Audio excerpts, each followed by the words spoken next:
Matapos ang pananalasa ng Bagyong Krising sa rehiyon, agarang aksyon ng mga kapulisan ng Police Regional Office 1 upang magbigay ng tulong sa mga apektadong mamamayan.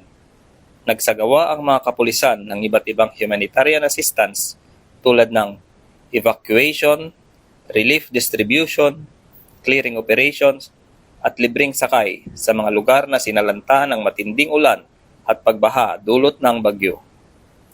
Tumulong ang mga pulis sa ligtas na paglilikas ng mga residente mula sa mga nabahang lugar patungo sa evacuation center.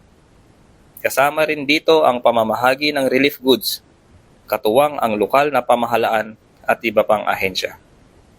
Samantala, ininspeksyon ni Police Brigadier General Dendo R. Reyes, Regional Director ng PRO-1, ang Regional Reactionary Standby Support Force o RRSSF upang masiguro ang kahandaan sa posibleng epekto ng Bagyong Emong. Layunin ng inspeksyong ito na matiyak ang kahandaan ng mga kagamitan at masiguro ang mabilisang pag-deploy ng mga tao.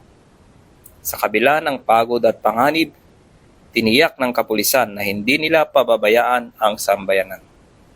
Sa gitna ng unos, mananatiling, maaasahan, malalapitan at mapagkakatiwalaan ang kapulisan. Mula dito sa Ilocos Region, ako ang inyong PNN correspondent, Police Corporal Mark Anthony Pico, alagad ng batas, taga-taguyod ng Balitang Pulis.